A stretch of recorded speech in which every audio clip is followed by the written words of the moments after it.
ছাব্বিশের বিধানসভা নির্বাচনের আগে রাজ্য বিজেপিতে বড় ধাক্কা।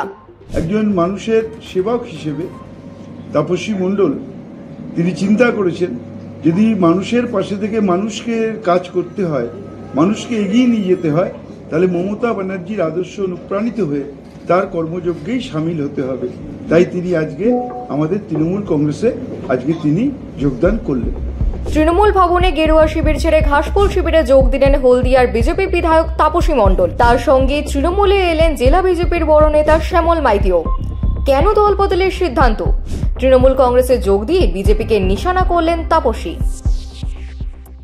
আমি তাপসী মণ্ডল, বিধায়ক হলদিয়া 209 হলদিয়া বিধানসভার বিধায়ক। আজকের প্রগতিশীল এই বাংলার মাটিতে যেভাবে বিভাজনের রাজনীতি চলছে, আমরা দেখছি যে সেই বিভাজনের রাজনীতি বাংলার মানুষ প্রত্যাখ্যান করেছে। কারণ মানুষকে সঙ্গে নিয়ে মানুষের উন্নয়নের কাজ করাই আমাদের ধর্ম, আমাদের কাজ। সেই বিভাজনের রাজনীতি আমার পক্ষে মেনে নেওয়া কঠিন থেকে কঠিনতর হচ্ছিল। বিভিন্নভাবে তার প্রতিবাদ করার পরেও তার কোনো পরিবর্তন হয়নি এবং সেভাবেই বাংলার মাটিতে বিভাজনের রাজনীতি চলছে।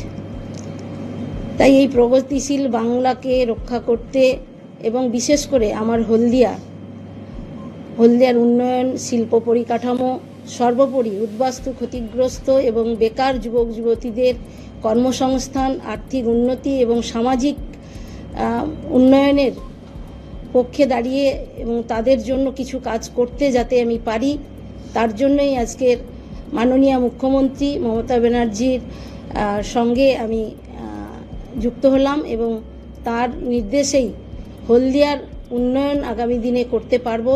শুধু হলদিয়া নয়, হলদিয়া সহ পূর্ব মেদিনীপুর জেলার সামগ্রিকভাবে এই বিভাজনের রাজনীতি বন্ধ করে প্রগতিশীল রাজনৈতিক প্রেক্ষাপট প্রতিস্থাপনের জন্য সচেষ্ট হব এবং সকলে মিলে বাংলার মানুষের সমস্ত স্তরের মানুষকে সঙ্গে নিয়েই আমরা আগামী দিনে একটা সুন্দর বাংলা তৈরি করব এবং এটা অব্যাহত থাকবে, এই উন্নয়নের ধারা অব্যাহত থাকবে, এই আশা রাখি আমি। নমস্কার।